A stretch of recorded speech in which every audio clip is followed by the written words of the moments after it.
Bagian berikutnya adalah isu spesifik pada akuntan yang berpraktik melayani publik. Sebelum masuk ke bagian berikutnya, kita perlu mengetahui perbedaan mendasar antara bagian 2 dan bagian 3 dari kode etik.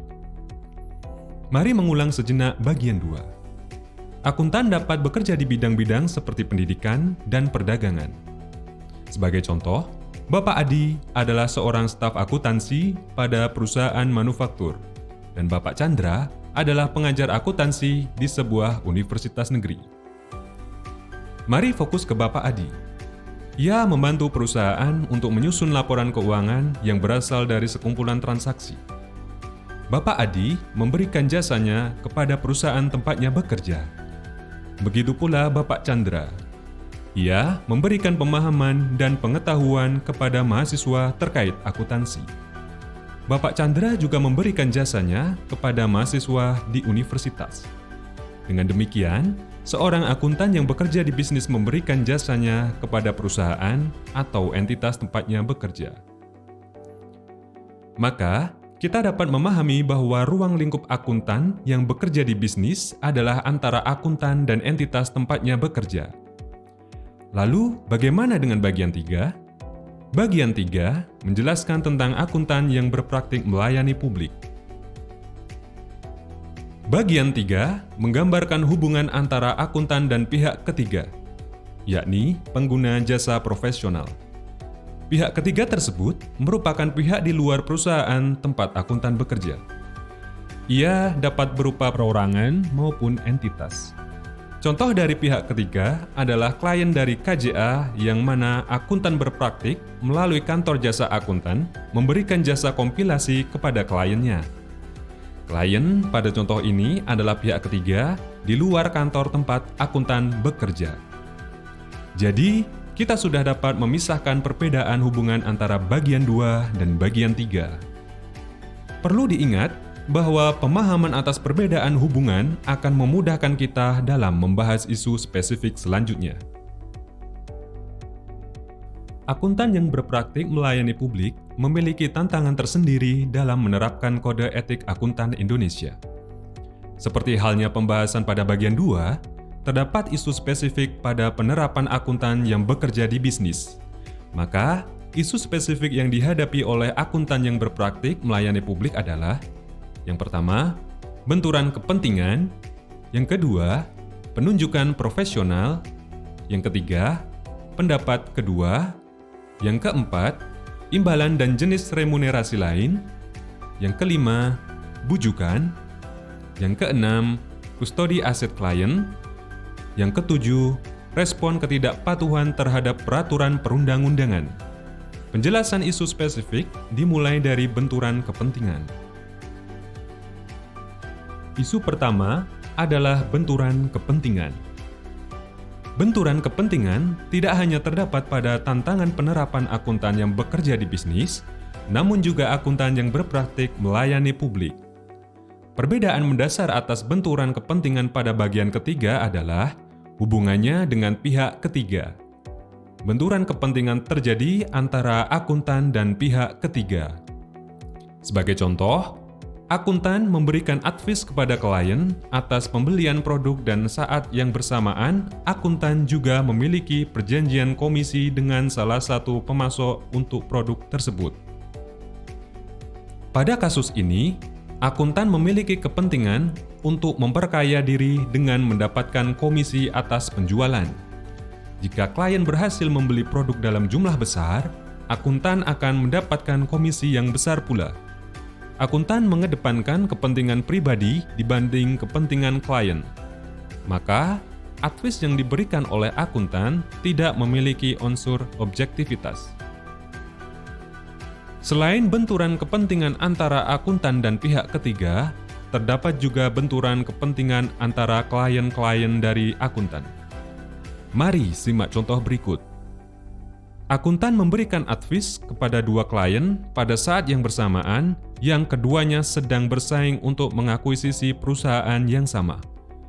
Advis tersebut mungkin relevan untuk kedua belah pihak yang sedang dalam posisi bersaing. Pada kasus ini, klien 1 dan klien 2 mendapatkan advis dari orang yang sama. Akuntan berada dalam posisi sulit karena kedua klien berusaha untuk mengakuisisi perusahaan yang sama. Akuntan perlu menyesuaikan advis kepada masing-masing klien. Hal ini dapat memunculkan benturan kepentingan dari kedua klien. Karena mereka memiliki kepentingan yang sama, yaitu mengakuisisi perusahaan yang sama. Kedua situasi tersebut merupakan kondisi benturan kepentingan yang dapat terjadi di lapangan. Akuntan perlu waspada akan kemungkinan terjadinya benturan kepentingan. Dengan mengetahui dua kondisi benturan kepentingan yang mungkin dapat terjadi, akuntan perlu menggunakan langkah-langkah pencegahan sedini mungkin. Pada saat memberikan jasa profesional, benturan kepentingan dapat muncul secara tidak sadar. Maka, akuntan berusaha untuk selalu mengidentifikasi adanya benturan kepentingan setiap saat. Akuntan melakukan identifikasi sedini mungkin, maka semakin baik, terutama pada saat sebelum menerima hubungan perikatan atau hubungan bisnis dengan klien baru. Pada saat penerimaan perikatan atau hubungan bisnis dengan klien baru, akuntan dapat menggunakan survei pendahuluan terhadap profil dan risiko klien. Hal ini membantu akuntan untuk mengetahui bahwa apakah terdapat hubungan antara akuntan dan klien yang dapat memunculkan benturan kepentingan. Pelaksanaan survei pendahuluan juga dibarengi dengan prinsip mengenali pengguna jasa atau PMPJ. Selanjutnya, akuntan waspada atas perubahan keadaan selama perikatan berlangsung. Keadaan yang sebelumnya bebas dari benturan kepentingan dapat berubah menjadi keadaan dengan benturan kepentingan. Perubahan keadaan dapat disebabkan oleh berbagai faktor. Hal ini juga dapat terjadi setiap saat. Sebagai contoh, akuntan memberikan advis kepada klien atas pembelian produk. Perikatan berlangsung selama 3 bulan. Pada saat penandatanganan surat perikatan, akuntan tidak memiliki benturan kepentingan terhadap klien. 1 bulan setelah perikatan berjalan, akuntan menandatangani perjanjian komisi dengan salah satu pemasok untuk produk tersebut. Dengan demikian, status benturan kepentingan telah berubah dari bebas menjadi muncul benturan kepentingan. Pertimbangan ketiga, yakni pertimbangan benturan kepentingan dari jaringan kantor.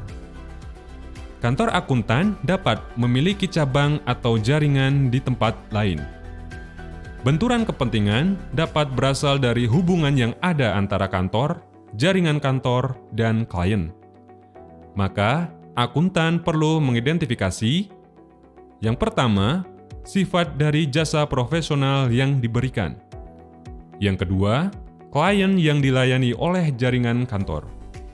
Yang ketiga, lokasi wilayah dari semua pihak yang terkait.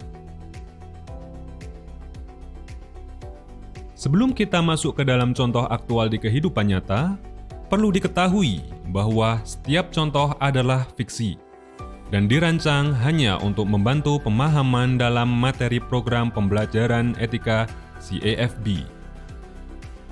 Mari kita bahas contoh atas kasus benturan kepentingan. Pak Abran adalah seorang akuntan. Pak Abran memberikan advis kepada klien PT ABC atas pembelian produk milik PT XYZ.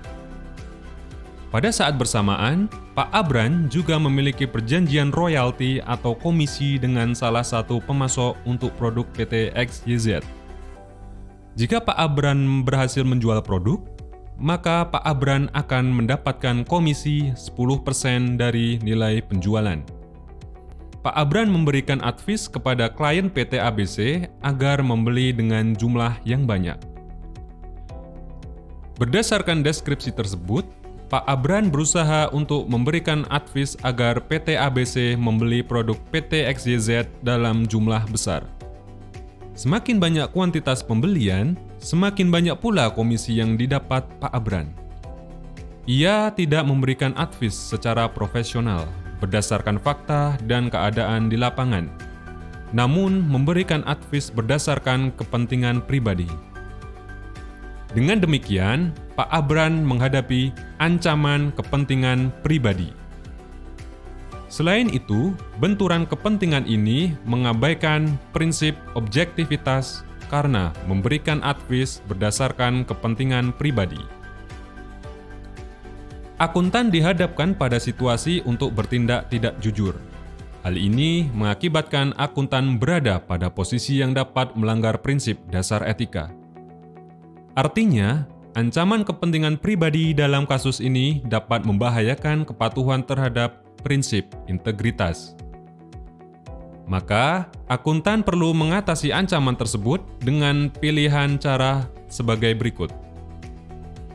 Pak Abran menarik diri dari perikatan tersebut.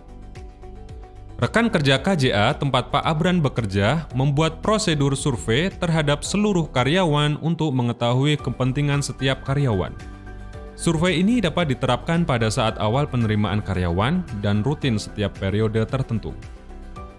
Rekan kerja KJA tempat akuntan bekerja memindahkan Pak Abran ke perikatan lain yang tidak memiliki benturan kepentingan dan mengganti Pak Abran dengan kolega lain yang tidak memiliki benturan kepentingan. Isu spesifik berikutnya adalah penunjukan profesional. Demi mengembangkan bisnis, pimpinan KJA perlu mencari klien dan menyepakati surat perikatan. Pemenuhan hak dan kewajiban dari perikatan akan menjaga kemampuan finansial KJA. Maka, kegiatan pemasaran yang dilakukan KJA adalah kegiatan umum dalam berbisnis. Namun, tetap harus bersikap jujur dan mengatakan yang sebenarnya. Di sisi lain, terdapat kemungkinan bahwa klien mencari akuntan untuk diajak membuat perikatan. Klien dapat menunjuk langsung atau mengajak beberapa akuntan dalam proses pengadaan. Usaha klien menunjuk langsung akuntan merupakan penunjukan profesional. Pada penunjukan profesional, akuntan biasanya diminta oleh klien untuk: yang pertama, menggantikan akuntan lain. Sebagai contoh, ketika masa perikatan akuntan sebelumnya telah habis, maka klien mencari akuntan baru dengan cara penunjukan profesional. Yang kedua, melakukan penawaran atas suatu perikatan yang saat ini dilakukan oleh akuntan lain. Saat klien menerima tawaran dari akuntan, ia dapat mencari opsi lain dengan mengundang akuntan lain. Klien dapat meminta penawaran dari beberapa akuntan karena belum cocok dari sisi harga atau jasa yang ditawarkan belum sesuai dengan kebutuhan. Yang ketiga, melakukan pekerjaan yang saling melengkapi atau tambahan dari akuntan lain. Jasa akuntan dapat bervariasi sesuai PMK nomor 216 tahun 2017. Contoh jasa yang dapat diberikan oleh akuntan adalah jasa pembukuan dan jasa akuntansi manajemen. Pada saat seorang akuntan memiliki perikatan pembukuan dengan klien, klien merasa membutuhkan asesmen khusus terkait perlakuan standar akuntansi baru. Lalu, klien mengajak akuntan lain untuk menyediakan hasil asesmen atas perlakuan standar akuntansi baru tersebut. Hasil asesmen digunakan untuk melengkapi pencatatan akuntansi di jasa pembukuan. Dengan demikian, klien dapat menggunakan dua akuntan untuk saling melengkapi pemenuhan kebutuhan. Kegiatan penunjukan profesional menjadi isu spesifik karena hal ini dapat memiliki isu etika. Akuntan harus waspada atas kemungkinan yang dapat terjadi, terutama kemungkinan ancaman-ancaman dan pelanggaran etika. Oleh karena itu, akuntan perlu menerapkan pengamanan atau safeguard, yaitu: yang pertama, komunikasi dengan akuntan pendahulu atau yang sedang memberikan jasa. Akuntan meminta akuntan yang sedang memberikan jasa atau pendahulu untuk memberikan informasi setiap fakta atau keadaan. Yang kedua, mengumpulkan informasi yang diperlukan dari sumber lain. Kedua hal tersebut perlu dilakukan agar terhindar dari kemungkinan pelanggaran etika. Mari kita simak contoh pelanggaran etika pada penunjukan profesional. Pak Abran bekerja sebagai rekan di KJA Abran dan Rekan. Pada bulan Desember 2021, Pak Abran dihubungi oleh PT ABC untuk membantu menyusun laporan keuangan tahun 2021. PT ABC menawarkan imbalan yang cukup besar. Sebelum menerima perikatan, Pak Abran mengumpulkan informasi yang diperlukan. Pak Abran memiliki informasi bahwa saat ini PT ABC telah dibantu oleh KJA Berto dan Rekan untuk jasa yang sama. Pak Abran mencoba untuk berkomunikasi dengan KJA Berto dan Rekan. KJA Berto dan Rekan menyampaikan bahwa terdapat transaksi anomali yang dipaksakan oleh PT ABC. Pak Abran memperkirakan bahwa PT ABC mencari KJA lain yang dapat diminta untuk mencatat transaksi anomali tersebut. Berdasarkan skenario, Pak Abran diminta untuk mendukung keputusan PT ABC mencatat transaksi anomali yang tidak sesuai dengan standar akuntansi keuangan. KJA Berto dan Rekan sebagai KJA terdahulu telah menetapkan pendirian bahwa mereka tidak akan mencatat transaksi anomali tersebut. Keputusan KJA Berto dan Rekan membuat PT ABC mencari cara lain agar transaksi tersebut dapat dicatat. Apabila Pak Abran menyetujui dan mencatat transaksi anomali tersebut, maka Pak Abran mendukung PT ABC untuk bertindak tidak jujur. Dukungan ini merupakan ancaman advokasi bagi Pak Abran. Jika Pak Abran setuju, ia bertindak tidak jujur dan mengabaikan prinsip integritas. PT ABC berani untuk memberikan imbalan jasa yang besar agar Pak Abran bersedia mencatat transaksi tersebut. Hal ini juga dapat membahayakan nama baik profesi, sehingga terdapat kemungkinan pelanggaran prinsip perilaku profesional. Maka, akuntan perlu mengatasi ancaman tersebut dengan pilihan cara sebagai berikut. Pak Abran menolak perikatan tersebut. Pak Abran perlu mengikuti PPL agar dapat meningkatkan kompetensi. Hal ini membantu akuntan memahami praktik akuntansi yang benar. Pak Abran perlu melakukan komunikasi dengan akuntan pendahulu atau yang sedang memberikan jasa. Hal ini membantu akuntan mengetahui fakta di lapangan.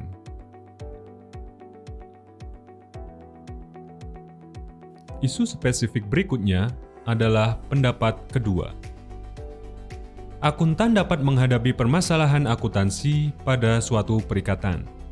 Klien mengharapkan solusi dari akuntan atas permasalahan yang dihadapi.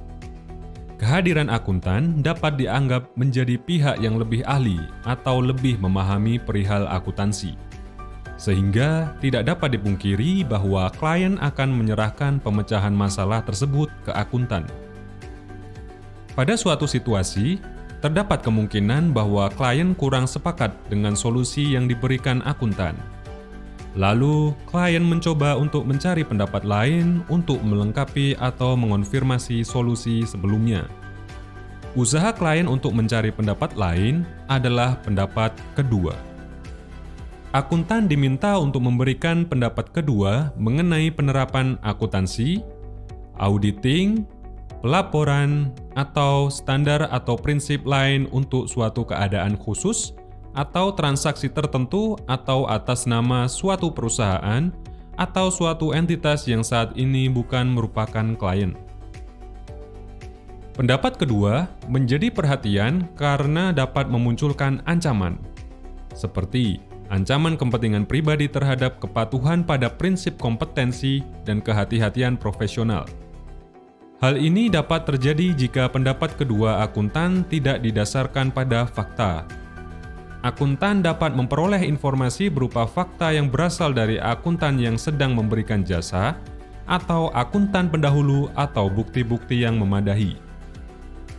Demi mencegah munculnya ancaman, terdapat beberapa pengamanan yang dapat dilakukan oleh akuntan, yaitu memperoleh informasi dari akuntan yang sedang memberikan jasa atau akuntan pendahulu. Tindakan ini perlu mendapatkan izin dari klien. Jika akuntan tidak mendapatkan izin untuk berkomunikasi dengan akuntan yang sedang memberikan jasa atau akuntan pendahulu, maka akuntan perlu memperhatikan semua keadaan. Apakah boleh memberikan pendapat kedua dengan keadaan yang ada? Menjelaskan keterbatasan yang melingkupi setiap pendapat yang diberikan ketika berkomunikasi dengan klien. Akuntan bisa jadi menggunakan asumsi-asumsi di dalam pendapatnya, sehingga membutuhkan penjelasan keterbatasan atas asumsi-asumsi tersebut. Memberikan salinan pendapat akuntan kepada akuntan yang sedang memberikan jasa atau akuntan pendahulu. Mari kita simak contoh pelanggaran etika pada pendapat kedua. PT ABC mempunyai perikatan dengan KJA Abran dan rekan untuk menyusun laporan keuangan tahun 2021. Pada perikatan tersebut, KJA Abran dan rekan dan PT ABC menemukan isu penerapan akuntansi tentang pencatatan transaksi pendapatan. KJA Abran dan rekan berpendapat bahwa transaksi pendapatan tidak boleh dicatat karena tidak sesuai dengan standar akuntansi. Sedangkan PT ABC berpendapat sebaliknya. KJA Abran dan rekan dan PT ABC belum mencapai kesepakatan dalam mencari solusi isu pencatatan pendapatan tersebut. PT ABC mencoba untuk mencari pendapat kedua dari KJA lain. PT ABC menghubungi Pak Berto yang bekerja sebagai rekan di KJA Berto dan rekan untuk meminta pendapat kedua. KJA Berto dan rekan diminta untuk memberikan dukungan terhadap pendapat PT ABC agar mencatat transaksi pendapat tersebut. Jika setuju, PT ABC akan memberikan imbalan tambahan secara pribadi kepada rekan KJA Berto dan rekan. Berdasarkan skenario tersebut, Pak Abran meneguhkan pendiriannya untuk tidak mencatat transaksi pendapatan yang tidak sesuai dengan standar akuntansi keuangan. Sedangkan Pak Berto berada pada posisi krusial. Apabila Pak Berto menyetujui untuk mencatat transaksi pendapatan tersebut, maka Pak Berto akan mendapatkan imbalan secara pribadi. Hal ini memunculkan ancaman kepentingan pribadi. Karena Pak Berto memiliki kepentingan untuk memperkaya diri. Jika Pak Berto tetap mencatat transaksi pendapatan, maka ia bertindak tidak jujur dan mengancam prinsip integritas. Aktivitas tersebut mengakibatkan akuntan berada pada posisi yang dapat merusak prinsip dasar etika dan merusak reputasi profesi. Prinsip dasar perilaku profesional juga menjadi perhatian. Maka, akuntan perlu mengatasi ancaman tersebut dengan pilihan cara sebagai berikut. KJA Berto dan rekan menolak perikatan tersebut. Pak Berto perlu mengikuti PPL agar dapat meningkatkan kompetensi. Hal ini membantu Pak Berto memahami praktik akuntansi yang benar. Pak Berto perlu melakukan komunikasi dengan akuntan pendahulu atau yang sedang memberikan jasa. Hal ini membantu Pak Berto mengetahui fakta di lapangan. Pak Berto perlu melakukan PMPJ sebelum menerima perikatan. Hal ini membantu Pak Berto mengetahui profil dan kemungkinan risiko yang akan dihadapi dari klien atau calon klien.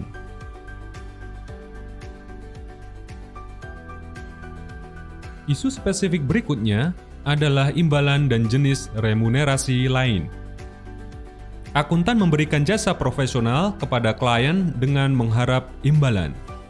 Apa yang dimaksud dengan imbalan dan remunerasi? Menurut Kamus Besar Bahasa Indonesia atau KBBI, imbalan adalah upah sebagai pembalas jasa. Sedangkan remunerasi adalah uang yang diberikan sebagai balas jasa untuk pekerjaan yang dilakukan. Dengan kata lain, imbalan dan jenis remunerasi lain adalah bentuk pendapatan seorang akuntan. Akuntan berpraktik yang bekerja di kantor jasa akuntan memiliki kemampuan finansial berdasarkan imbalan yang diterima dari klien.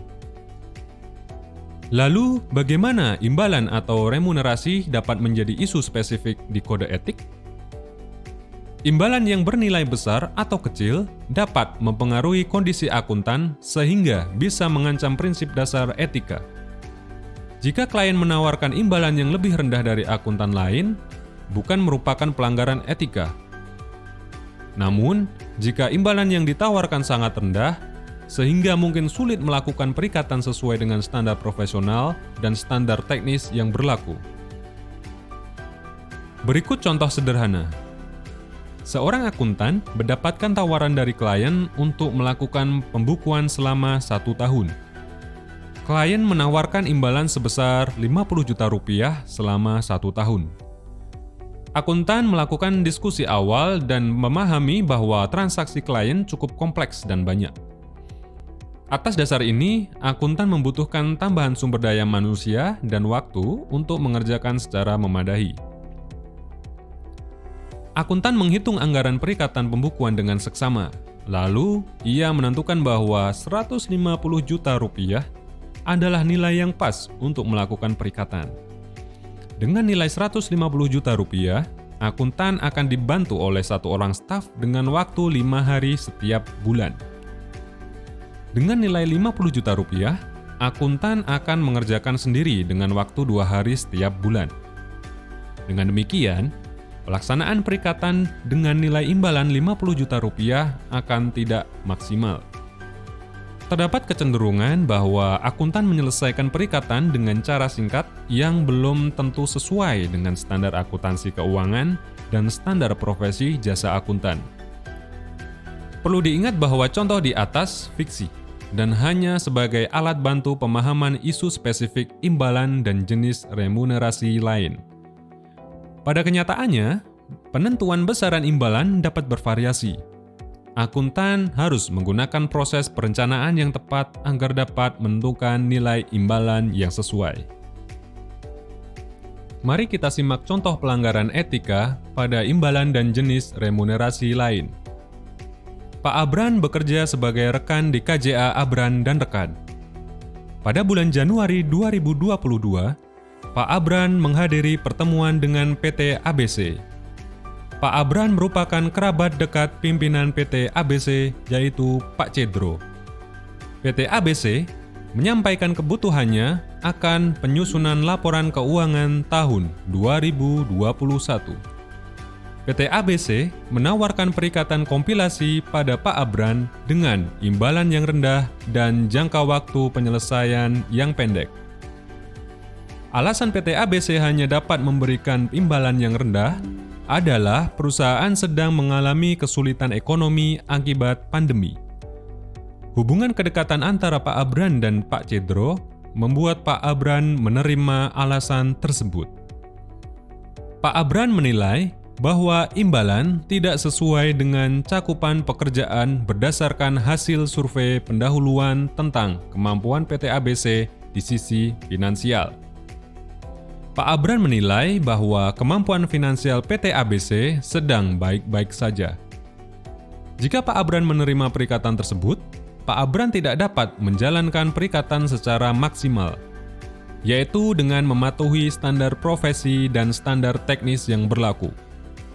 Hal ini diperkuat dengan jangka waktu penyelesaian yang pendek. Berdasarkan skenario tersebut, Pak Abran memiliki informasi atas kemampuan finansial PT ABC dari hasil survei pendahuluan. Apabila Pak Abran memilih untuk menerima perikatan, maka Pak Abran dapat memunculkan ancaman kedekatan. Hal ini didasarkan pada hubungan kekerabatan antara Pak Abran dan Pak Cedro. Pak Abran dapat mengabaikan prinsip objektivitas karena tidak mengambil keputusan secara profesional, melainkan berdasarkan hubungan kedekatan. Selain itu, Pak Abran dapat dimungkinkan mengancam prinsip kompetensi dan kehati-hatian profesional, karena memaksakan untuk menyelesaikan kewajiban dengan waktu yang sangat singkat. Ia bisa saja mengabaikan standar akuntansi keuangan, atau standar profesi jasa akuntan demi merampungkan kewajiban pembukuan. Dengan demikian, kasus ini mengancam nama baik profesi atau bisa disebut juga mengancam prinsip perilaku profesional. Maka, akuntan perlu mengatasi ancaman tersebut dengan pilihan cara sebagai berikut. Pak Abran menolak perikatan tersebut. Pak Abran perlu menugaskan penelaah yang tidak terlibat dalam pelaksanaan jasa untuk menelaah pekerjaan yang dilakukan. Pak Abran perlu melakukan riset sebelum menerima perikatan terkait kemampuan KJA dalam menyelesaikan perikatan dengan cakupan pekerjaan, imbalan, dan jangka waktu penyelesaian. Isu spesifik berikutnya adalah bujukan, termasuk hadiah dan keramah tamahan. Pada bagian sebelumnya, kita telah membahas mengenai bujukan. Namun, tentu berbeda dengan pemahaman bujukan pada bagian ini.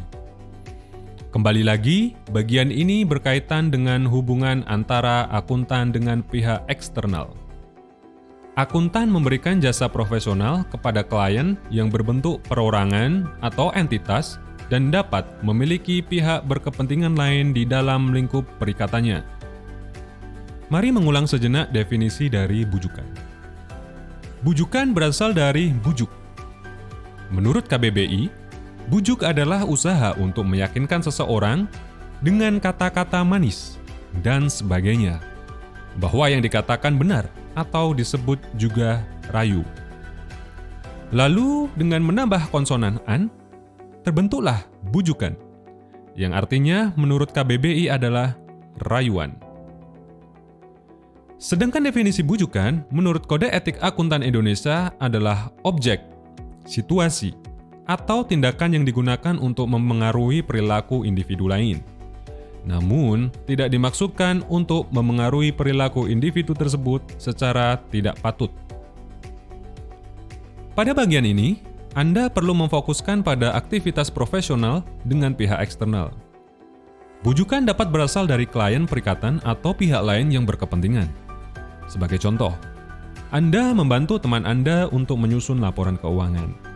Lalu, teman Anda memberikan sebuah tiket konser dengan mengarahkan bahwa semua transaksi dapat dibukukan dan disajikan dalam laporan keuangan. Padahal, Anda mengetahui bahwa terdapat beberapa transaksi anomali yang tidak seharusnya dibukukan. Maka, tiket konser tersebut adalah sebuah bujukan dengan intensi. Dengan contoh sederhana tersebut, Anda dapat melihat bahwa bujukan dapat berupa objek, situasi, atau tindakan.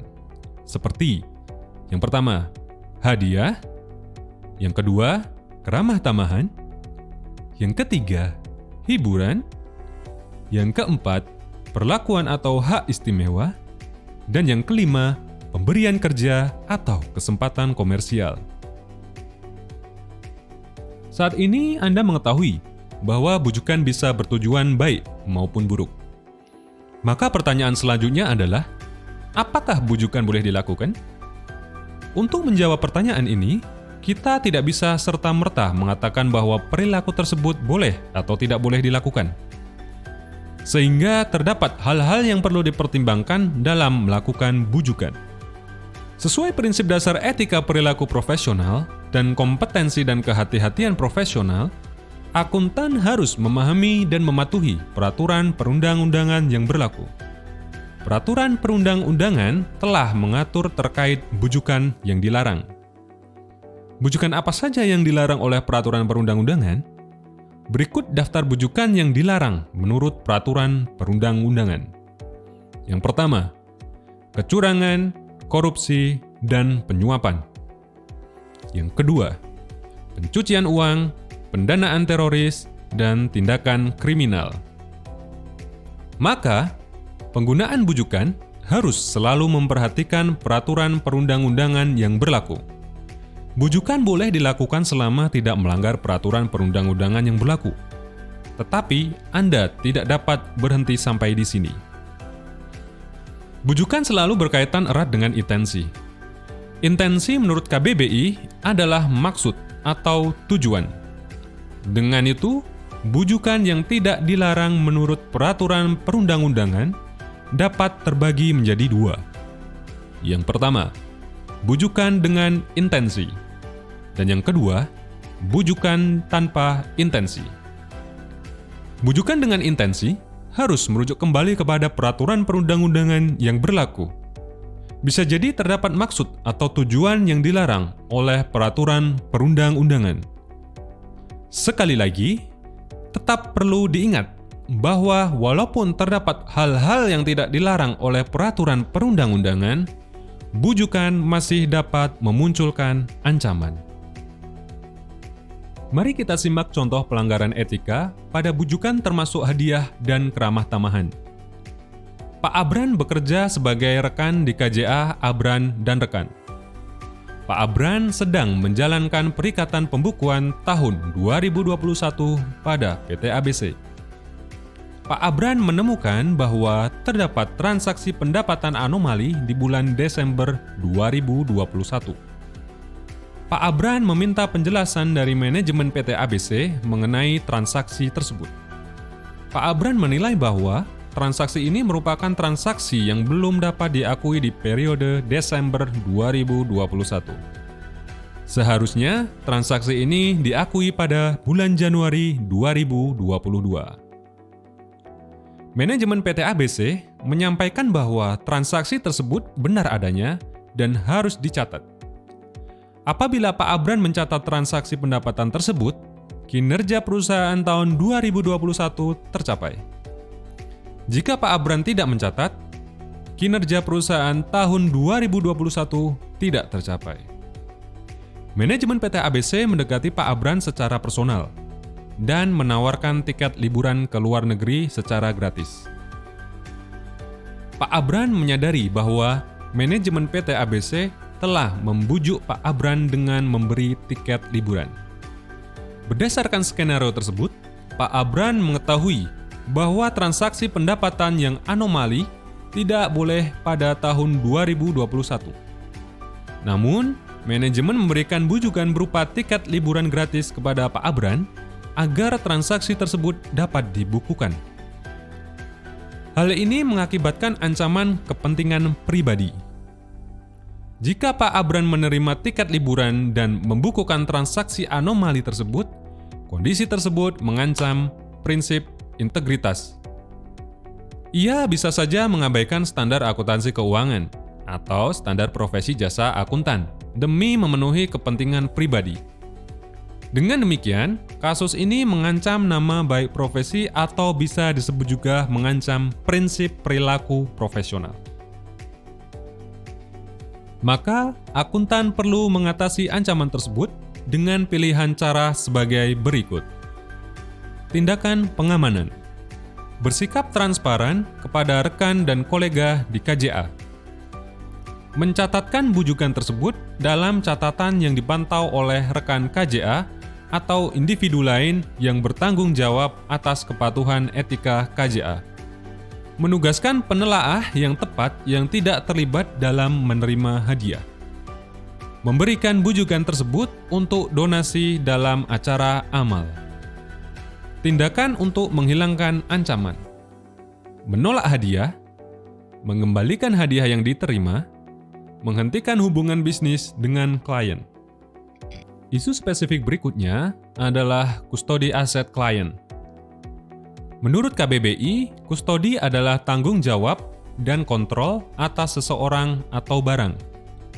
Kode Etik Akuntan Indonesia memberikan istilah yang lebih spesifik, yaitu kustodi aset klien atau tanggung jawab dan kontrol atas aset klien.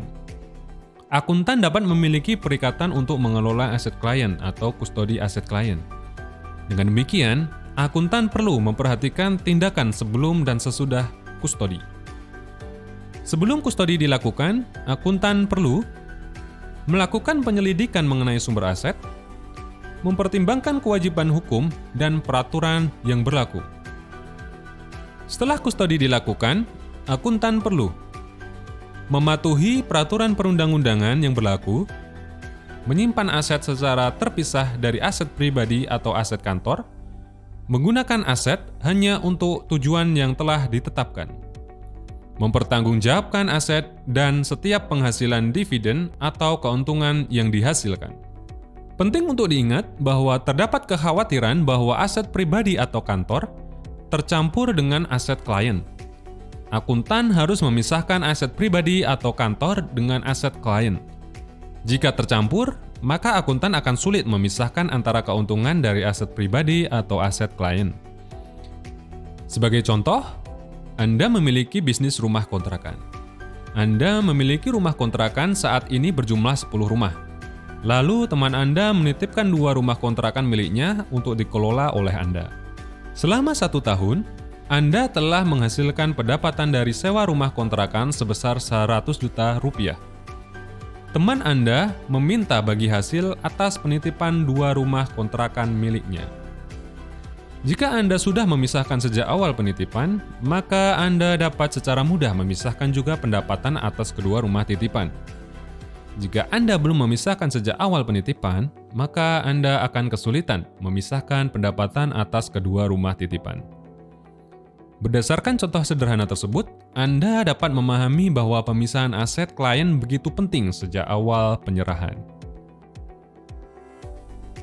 Mari kita simak contoh pelanggaran etika pada kustodi aset klien. Pak Abran merupakan rekan pada KJA Abran dan rekan. Pak Abran diberikan tanggung jawab oleh PT ABC untuk mengelola aset milik PT ABC. Pak Abran mengelola aset milik PT ABC dalam kegiatan sehari-hari, baik pencatatan maupun pengawasan kondisi fisik. Pada suatu hari, Pak Abran terdesak utang pribadi. Pak Abran secara sengaja menggunakan aset PT ABC untuk membayar utang pribadi. 1 bulan kemudian, Pak Abran mengganti aset PT ABC yang digunakan untuk keperluan pribadi. Berdasarkan skenario tersebut, Pak Abran menyadari bahwa ia menggunakan aset klien untuk membayar utang pribadi.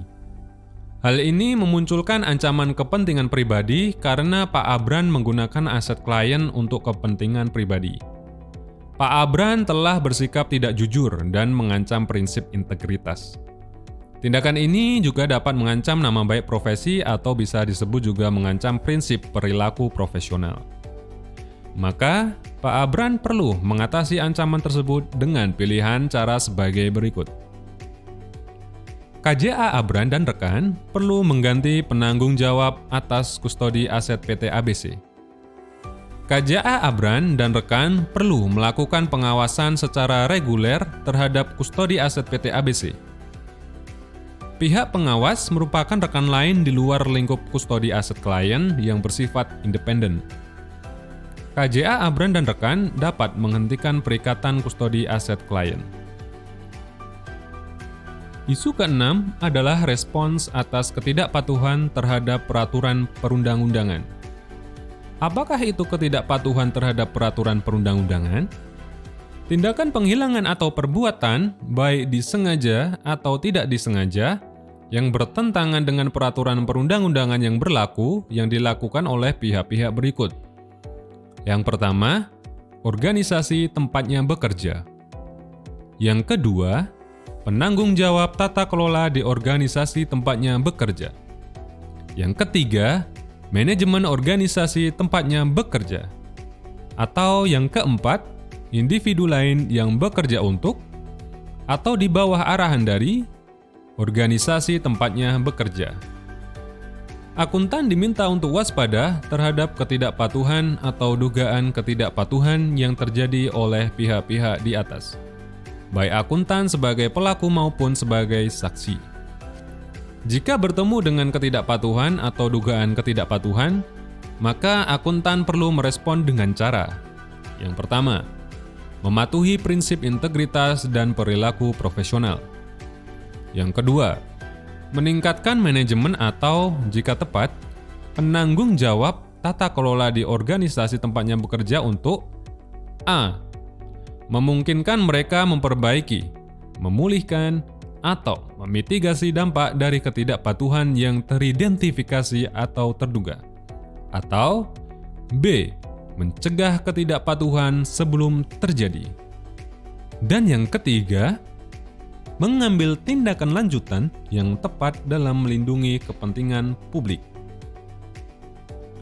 Merespon ketidakpatuhan dan dugaan ketidakpatuhan tidak lepas dari peran akuntan senior dan penanggung jawab tata kelola. Akuntan senior diharapkan untuk menerapkan pengetahuan dan keahlian serta pertimbangan profesional. Namun demikian, akuntan tidak diharapkan memiliki level pemahaman atas hukum dan peraturan melebihi yang disyaratkan dalam perannya di organisasi tempatnya bekerja. Penentuan apakah suatu tindakan merupakan ketidakpatuhan pada akhirnya akan ditentukan oleh pengadilan atau badan yang berwenang melakukan adjudikasi. Lalu, akuntan senior mengomunikasikan permasalahan kepada penanggung jawab tata kelola adalah untuk mendapat persetujuan mengenai tindakan yang tepat, untuk merespon permasalahan tersebut dan memungkinkan mereka untuk memenuhi tanggung jawabnya. Tidak lupa, setiap kegiatan yang dilakukan oleh akuntan senior dalam rangka merespon ketidakpatuhan atau dugaan ketidakpatuhan perlu didokumentasikan. Akuntan juga dapat berkonsultasi kepada pihak lain dalam organisasi tempatnya bekerja, asosiasi profesi atau penasehat hukum dengan dasar kerahasiaan. Mari kita simak contoh pelanggaran etika pada respon atas ketidakpatuhan terhadap peraturan perundang-undangan. Pak Abran bekerja sebagai rekan di KJA Abran dan Rekan. Pak Abran memiliki perikatan dengan PT ABC untuk memberikan jasa pembukuan tahun 2021. Direktur Utama PTA memanggil Pak Abran untuk diberi instruksi memanipulasi dan mengatur kinerja perusahaan menjadi meningkat terus setiap tahunnya. Pencapaian kinerja dapat memberikan bonus besar untuk Direktur Utama PTA. Pak Abran juga diminta untuk mencari kolega kantor akuntan publik yang bisa kerjasama untuk menerbitkan laporan audit dengan opini wajar secara mudah. Direktur Utama PTA mengancam tidak akan membayar imbalan perikatan jika keinginannya tidak dipenuhi. Berdasarkan skenario tersebut, Direktur Utama memiliki kepentingan pribadi untuk dapat menerima bonus yang besar berdasarkan kinerja keuangan. Bonus tersebut dapat diraih apabila Pak Abran memanipulasi laporan keuangan sedemikian rupa sehingga kinerja tampak meningkat setiap tahunnya. Selain itu, Pak Abran juga ditekan untuk mencari kolega kantor akuntan publik yang dapat menerbitkan opini wajar dengan mudah. Maka Pak Abran menghadapi ancaman intimidasi. Tindakan tidak jujur untuk memanipulasi laporan keuangan mengancam prinsip integritas. Tindakan tersebut juga mengancam prinsip perilaku profesional karena dapat merusak reputasi profesi akuntan. Maka, Pak Abran perlu mengatasi ancaman tersebut dengan pilihan cara sebagai berikut. Yang pertama, memperoleh pemahaman atas permasalahan. Yang kedua, mengatasi permasalahan. Membahas ketidakpatuhan, dugaan ketidakpatuhan dengan atasan dan penanggung jawab tata kelola. Berkonsultasi dengan rekan lain di luar perikatan. Mengundurkan diri dari perikatan. Yang ketiga, menentukan apakah tindakan lanjutan diperlukan. Penentuan apakah perlu mengungkapkan permasalahan kepada otoritas yang berwenang. Yang keempat, mencari advis ke konsultan hukum, regulator, atau asosiasi profesi. Yang kelima, menentukan apakah perlu pengungkapan kepada otoritas berwenang. Dengan demikian, Anda telah memahami bagian ketiga dalam Kode Etik Akuntan Indonesia, yakni akuntan yang berpraktik melayani publik. Bagian berikutnya merupakan independensi terhadap perikatan asuransi yang terbagi atas dua, yaitu bagian 4A untuk perikatan audit dan review, dan bagian 4B untuk perikatan asuransi selain audit dan review. Pada tahun 2020, Ikatan Akuntan Indonesia, Institut Akuntan Publik Indonesia, dan Institut Akuntan Manajemen Indonesia telah menerbitkan Kode Etik Akuntan Indonesia. Dalam proses penyusunan Kode Etik Akuntan Indonesia ini, IAI berkolaborasi dengan IAPI dan IAMI sesuai dengan nota kesepahaman antara IAI, IAPI, dan IAMI tentang kerjasama pengembangan profesi akuntan di Indonesia yang didukung oleh PPPK Kementerian Keuangan. Tujuannya supaya terjadi sinergi antar organisasi profesi akuntan dan menciptakan keseragaman ketentuan etika bagi seluruh akuntan di Indonesia. Sebelumnya, 3 asosiasi ini bekerja sendiri-sendiri menyusun kode etik yang berlaku untuk anggotanya saja. Sangat mungkin terjadi suatu individu menjadi lebih dari satu asosiasi. Dengan berlakunya kode etik yang sama, maka ketiga asosiasi ini dapat bersinergi untuk mendorong anggotanya menjadi akuntan profesional yang menjunjung tinggi etika keprofesiannya. Dengan demikian diharapkan kepercayaan publik terhadap profesi akuntan akan semakin meningkat. Kode Etik Akuntan Indonesia berlaku bagi dan mengikat seluruh anggota di masing-masing asosiasi. Setiap anggota masing-masing asosiasi berkewajiban menaati dan melaksanakan kode etik yang telah ditetapkan oleh organisasinya. Dengan demikian, setiap anggota dari ketiga asosiasi wajib memahami keseluruhan dari Kode Etik Akuntan Indonesia. Bagian 4A dan 4B menjelaskan tentang perikatan asuransi yang hanya dapat diberikan oleh akuntan publik. Hal ini tertuang pada peraturan perundang-undangan yang berlaku. Perikatan asuransi menurut Kode Etik Akuntan Indonesia adalah perikatan ketika akuntan yang berpraktik melayani publik menyatakan suatu kesimpulan yang dirancang untuk meningkatkan tingkat kepercayaan dari pengguna yang dituju, selain pihak yang bertanggung jawab tentang hasil evaluasi atau pengukuran perihal pokok terhadap kriteria. Perikatan asuransi terdiri dari perikatan audit, review, dan asuransi lain.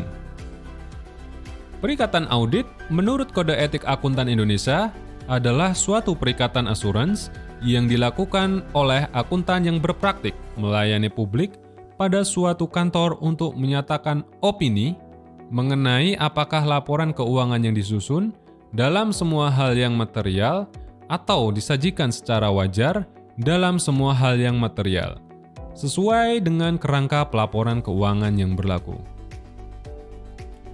Akuntan publik memberikan jasa audit sesuai standar audit bagian dari standar profesional akuntan publik yang diterbitkan oleh Institut Akuntan Publik Indonesia.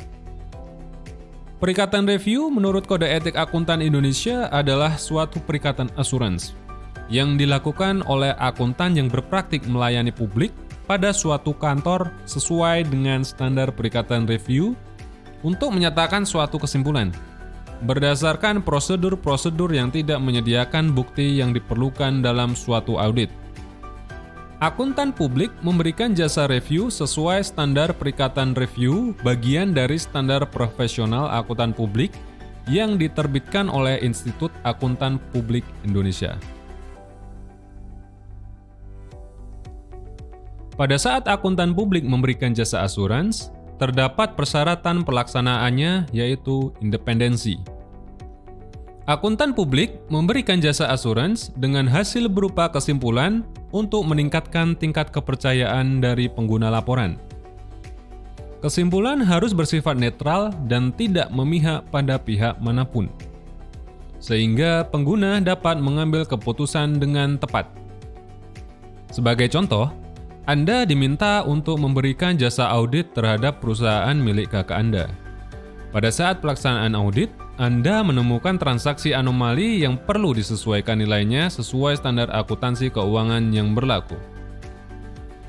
Anda berada pada situasi yang sulit, karena harus menjaga hubungan dengan kakak Anda.